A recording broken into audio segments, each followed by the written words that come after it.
Hello. Welcome to the Bore You to Sleep podcast. The podcast that will hopefully help you get to sleep. I am going to read an open source book, one that is not particularly interesting, but one that is hopefully boring enough to get you to sleep.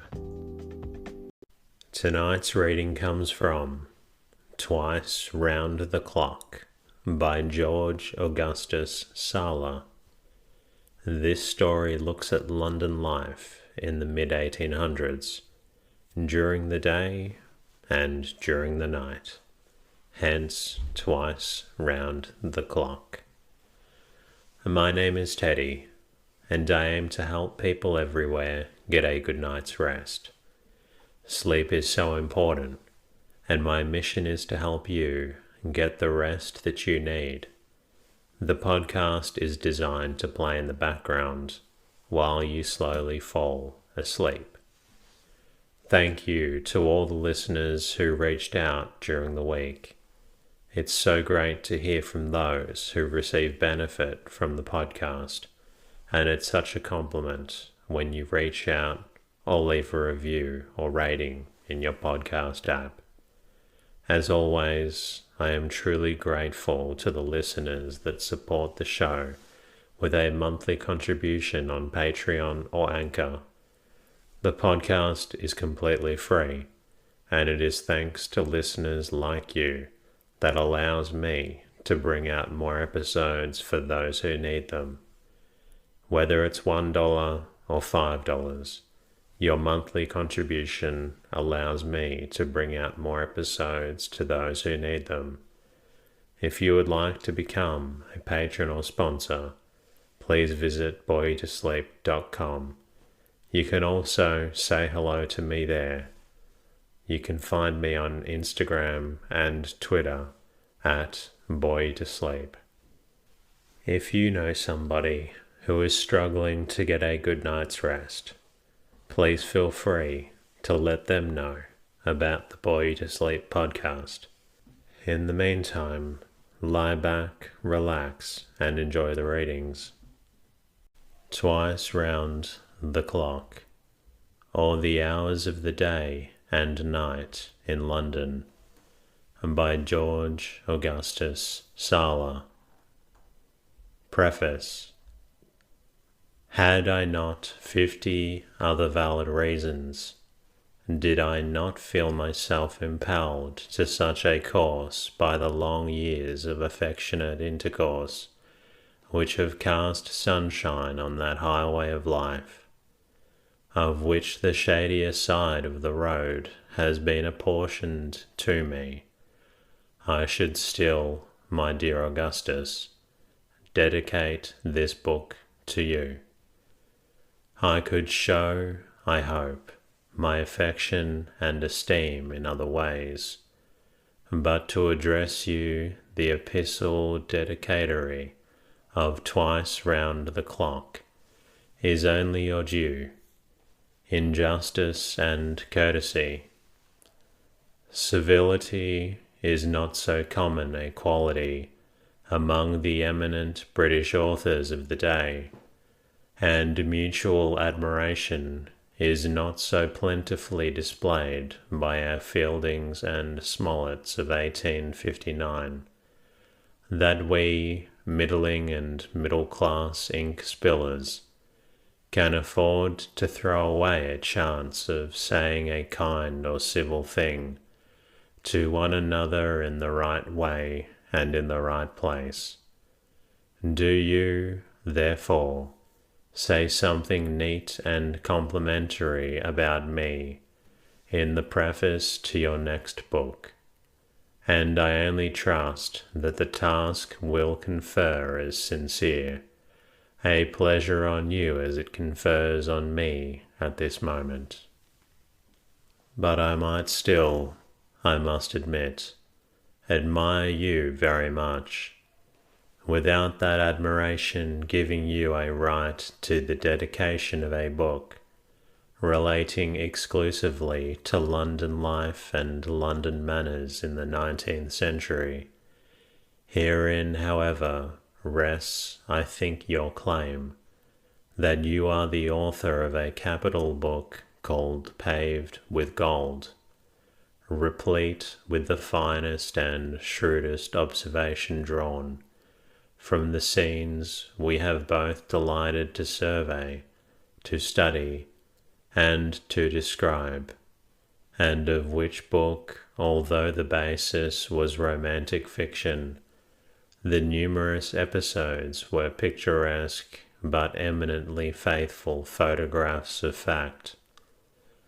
I should have liked, myself, to tell the story of a prize fight, of a ratting match, or of a boy's low lodging house, in my own way, and in these pages, but I shrank from the attempt after your graphic narratives in Paved with Gold.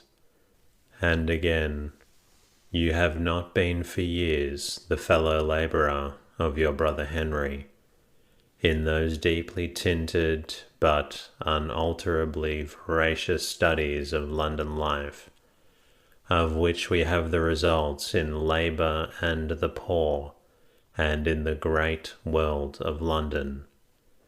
Of how many prisons, workhouses, factories, workrooms have you not told the tale? Of how many dramas of misery and poverty have you not been a chronicler?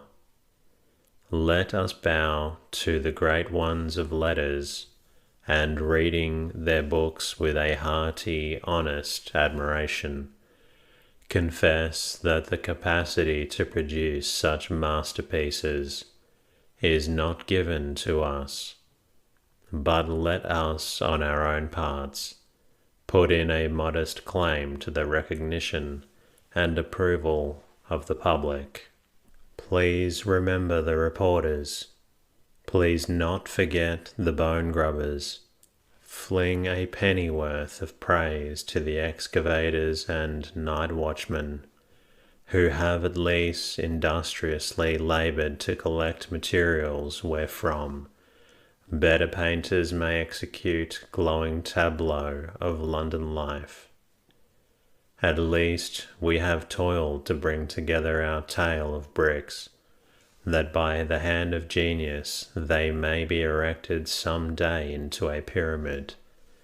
At least we have endeavoured to our utmost to describe the London of our day as we have seen it, and, in the words of the judicious Master Hooker, of whose works, my Augustus, I am afraid, you are not a very sedulous student. We have worked early and late on London, and have done our best to paint the infinitely varied characteristics of its streets and its population, though for no other cause, yet for this, the posterity may know we have no loosely throw silence, permitted things to pass away as in a dream. There shall be for men's information extant thus much concerning the present state of London. So you, my dear friend, that I have dedicated my work to you, you have been saddled with the dignity of its patron. I might have addressed you in heroic verse, and with your name in capitals, and in the manner of Mr. Alexander Pope, bid anew. I believe your present ambition extends only to few-acre farming and the rearing of poultry, and I might well exhort you to return to your literary pursuits, and to leave the Dorkings and Cochin Chinas alone. But I refrain. Am I to insult my patron with advice? Do I expect any reward for my dedication? Will your lordship send me a handful of broad pieces for my flattery's sake, by the hands of your gentleman's gentleman?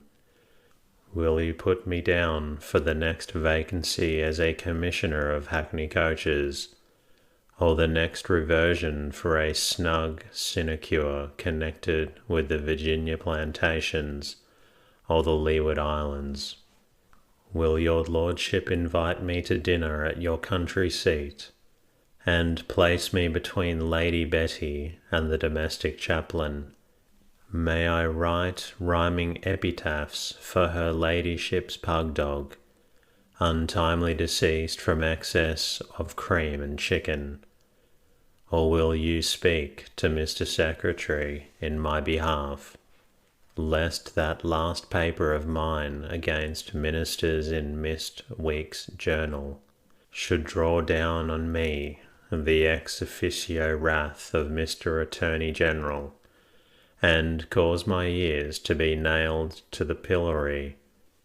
Can I ever hope to crack a bottle in your lordship's society as buttons, or to see your lordship's coach and six before my lodgings in Little Britain? Let us be thankful, rather, that the species of literary patronage at which I have hinted exists no longer, and that an author has no need to toady his patron in order to make him his friend. For what more in cordiality and kind fellowship I could say, you will, I am sure, give me credit. When friendship is paraded too much in public, its entire sincerity may be open to doubt. I am afraid that AUGUSTUS, so affectionate on the stage, has often declined in the green room to lend Pylades sixpence, and I am given to understand that Damon has often come down from that platform, where he has been saying such flourishing fine things about Pythias, and in private life has spoken somewhat harshly of that worthy. You will observe that, with the economy which we should all strive to inculcate in an age of financial reform, I have made these remarks to serve two ends. You are to take them, if you please, as a dedication. The public will be good enough to accept them as a preface, but as the dedicatory has hitherto disproportionately exceeded the prefatory matter, a few words on my part are due to that great body corporate of patrons, whom some delight to call the many-headed monster, some the million, some the fickle, ungrateful and exigent, and some the generous, forbearing and discerning British public. The papers I have now collected into a volume under the title of Twice Round the Clock, or the Hours of the Day and Night in London, were originally published in the pages of The Welcome Guest, a weekly periodical whose first and surprising success must be mainly ascribed to the taste and spirit of its original proprietor, Mr. Henry Visitelli. I confess that I thought as little of Twice Round the Clock in the earlier hours of its publication as the critics of the Saturday Review, who, because I contributed for 6 years to another periodical, whose conductor they hold in hatred, have been pleased to pursue me with an enactment quite exciting to experience, may think of it now. I looked upon the articles as mere ephemeral essays, of a description of which I had thrown off hundreds during a desultory, albeit industrious literary career. But I found ere long that I had committed myself to a task whose items were to form an entirety in the end, that I had begun the first act of a drama I grew more interested in the thing. I took more pains. I felt myself spurred to accuracy by the conscientious zeal of the admirable artist, Mr. William McConnell, whose graphic and truthful designs embellished my often halting text. I found, to my great surprise, that the scenes and characters I had endeavored to embody were awakening feelings of curiosity and interest among the many thousand readers of the journal to which I contributed. The work, such as it is, was in the outset not very deliberately planned. I can only regret now, when it is terminated, that the details I have sometimes only glanced at were not more elaborately and completely carried out. It would be a sorry piece of vanity on my part to imagine that the conception of the history of a day and night in London is original. I will tell you how I came to think of the scheme of Twice Round the Clock.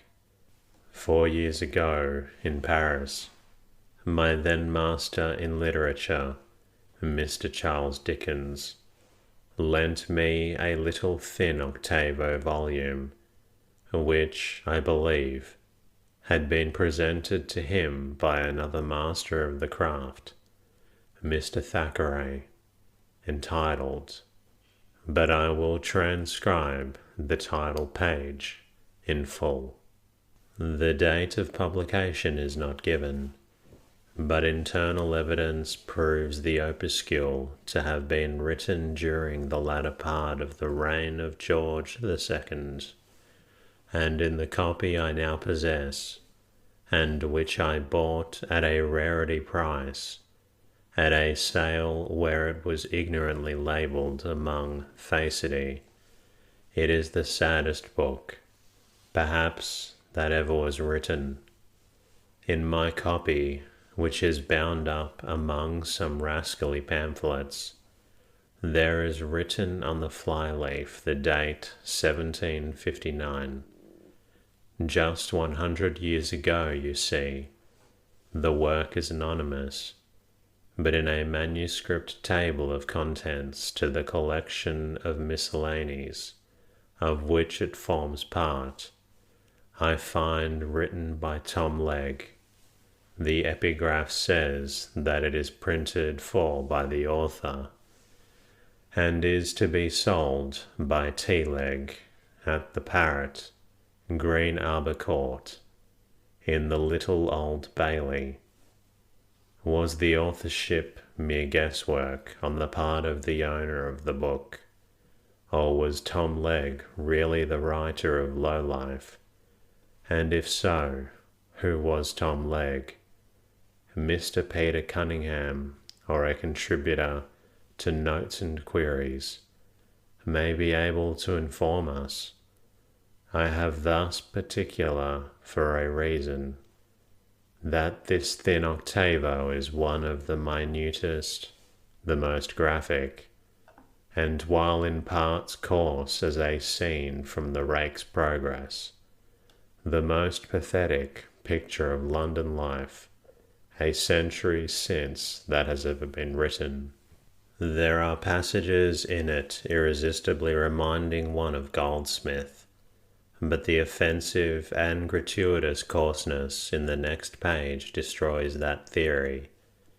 Our Oliver was pure, but for the dedicatory epistle to the great painter prefixed, and which is merely a screed of fulsome flattery, I could take an affidavit that Lowlife was written by William Hogarth, and why not, granting even the fulsome dedication. Hogarth could have more easily written this calendar of town life than the analysis of beauty, and the sturdy, grandiloquent little painter was vain enough to have employed some hack to write the prefatory epistle, if, in a work of satire, he had chosen to assume the anonymous. Perhaps, after all, the book was written by some clever, observant, debauched man out of Grub Street, who had been wallowing in the weary London trough for years, and had eliminated at last some pearls, which the other swine were too piggish to discern. There, however, is low life. If you want to know what London was really like in 1759, you should study it by night and study it by day, and then you may go redoubled zest to your Fielding, Smollett, and Richardson, as one after a vigorous grind at his Greek verbs may go to his Euripides refreshed. From this little thin octavo, I need not say I borrowed the notion of twice round the clock. I chose a weekday instead of a Sunday, partly for the sake of variety, partly because Sunday in London had become so decorous as to be simply dull, and many of the hours would have been utterly devoid of interest. I brooded fitfully over the scheme for many months. At first I proposed to take my stand in imagination at King Charles' Statute, Charing Cross, and describe the life revolving round me during the 24 hours. But I should have trenched upon sameness by confinement to singularity, and I chose at last old London as the theme of description.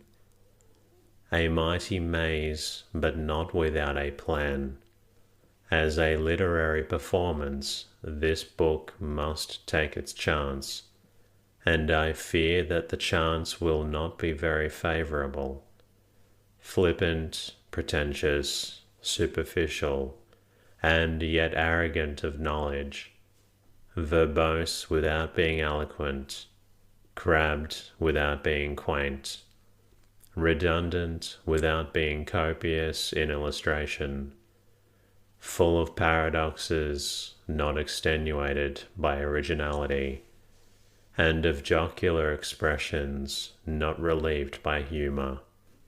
The style in which these pages are written combines the worst characteristics of the comic writers, who have been the guides, philosophers, and friends of a whole school of quasi-youthful authors in this era.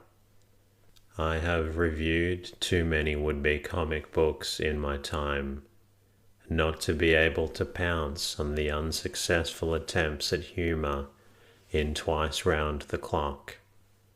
I have sufficient admiration and respect for the genuine models of literary vigour and elegance extent not to feel occasionally disgusted with myself when I have found the most serious topics discussed with a grotesque grimace the while. It is a bad sign of the age, this turning of cartwheels by the side of a hearse, this throwing of somersaults over gravestones. The style we write in is popular now, but a few years, I hope, will see a reaction, when a literary man must either be clown or undertaker, and grinning through the horse collar will not be tolerated in the case of Mountebank, otherwise attired in a shroud. Meanwhile, I cannot accuse myself of pandering to a depraved taste. I neither follow nor lead it. I cannot write otherwise than I do write. The leopard cannot change his spots.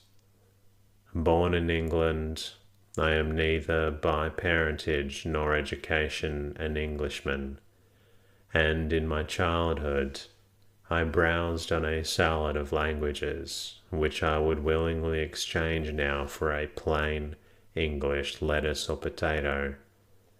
Better to feed on hips and haws than on granged green gages and mouldy pineapples.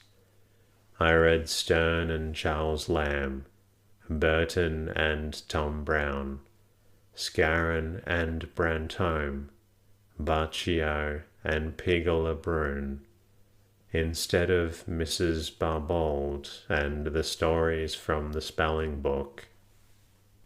I was pitchforked into a French college before I had through Pinnock in English, and I declare that to this day I do not know one rule of 5 in Lindley Murray's grammar. I can spell decently because I can draw, and the power, not the knowledge in spelling correctly, is concurrent with the capacity for expressing the images before us more or less graphically and symmetrically. It isn't how a word ought to be spelt, it is how it looks on paper that decides the speller. I begin to look upon the quaint side of things almost as soon as I could see things at all, for I was alone and blind for a long time in childhood. I had so much to whimper about, poor miserable object, that I began to grin and chuckle at the things I saw. It is too late to mend now. While I am yet babbling, I feel that I have nearly said my say. This book, as a book, will go and be forgotten, but it will years hence acquire comparative value and disinterred from 2-penny box at a bookstall. Old directories, road books, court guides, gazetteers, of half a century since, are worth something now. They are as the straw that enters into the composition of new bricks or books. Let us bide our time, my Augustus, humbly but cheerfully. You may have better fortune. You write novels and tales, and the chronicles of love never die.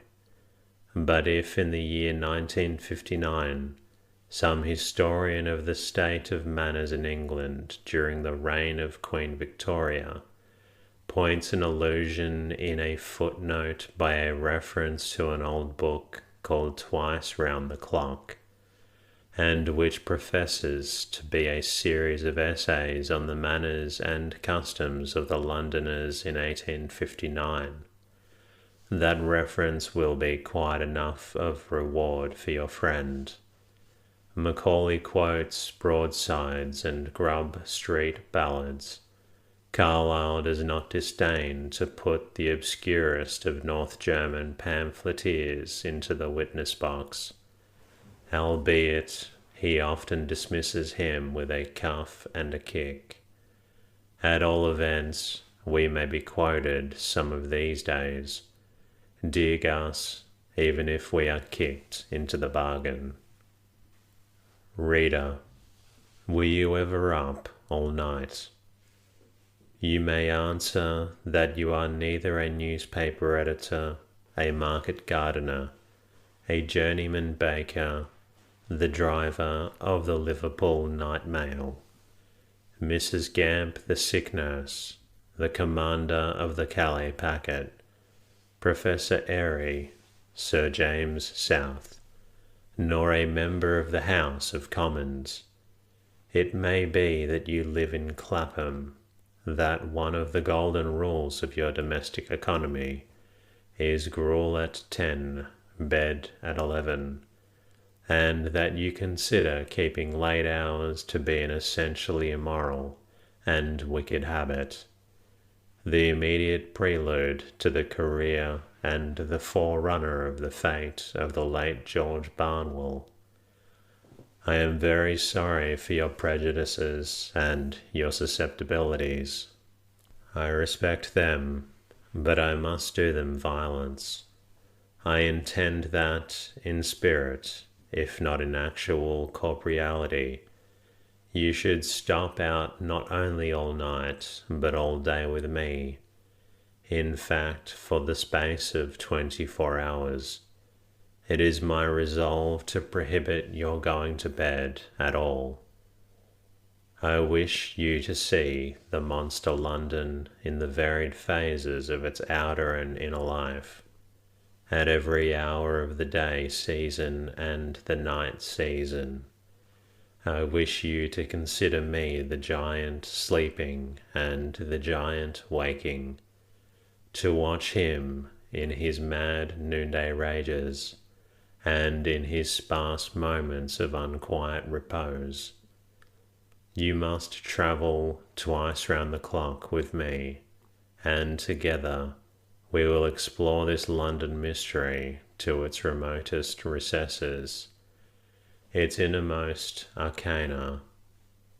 To others, the downy couch, the tasselled nightcap, the cushioned sofa, the luxurious ease of night and day rest. Ours be the staff and the sandalled shoon, the cord to grip up the lions, the palmer's wallet and cockle shells. For believe me, the pilgrimage will repay fatigue, and the shrine is rich in relics. 4 o'clock in the morning, the deep bass voice of Paul's, the stortigal of Bowles, has glowingly proclaimed the fact. Bow Church confirms the information in a respectable baritone. St. Clement's Danes has sung forth acquiescence with the well-known chest note of his tenor voice. Sonorous and mellifluous at Tamberlick's St. Margaret's, Westminster, murmurs a confession of the soft impeachment in a contralto rich as Alboni's, in stridie levampa, and all around and about the pert bells of the new churches, from evangelical Hackney to Pusiat Pimlico, echo the announcement in their shrill treble and soprani. 4 o'clock in the morning, Greenwich awards it, the horse guards allow it, Bennett, arbiter of chronometers and clocks that, with much striking, have grown blue in the face, has nothing to say against it, and that the self-same hour shall never strike again this side the trumpet's sound, the hour itself being consigned to the innermost pigeon-hole of the dead-hour office, a melancholy charnel house of misspent time is that, my friend. That hour will be 5 a.m., and at 5 it is high market at Billingsgate. To that great piscatorial boss we, an't please you, are bound. It is useless to disguise the fact that you, my shadowy, but not less the beloved companion, are about to keep very bad hours. Good to hear the chimes at midnight, as just as Shallow and Falstaff oft did when they were students in Gray's Inn. But 4 and 5 in the morning, these will be small hours indeed. This is beating the town with a vengeance. Were it winter, our bedlessness would be indefensible, but this is still sweet over summertime. But why, the inquisitive may ask. The child man who is forever cutting up the bellows to discover the reservoir of the winds. Why 4 o'clock a.m.? Why not begin our pilgrimage at 1 a.m. and finish the first half at midnight, in the orthodox get up and go to bed manner, simply because 4 a.m. is in reality the first hour of the working London day. The giant is wide awake at midnight. He sinks into a fitful slumber about 2 in the morning. Short is his rest, for at 4 he is up again and at work, the busiest bee in the world's hive. And that concludes tonight's reading. I hope you enjoyed listening to that story, and I hope you're looking forward to another episode very soon. Until then,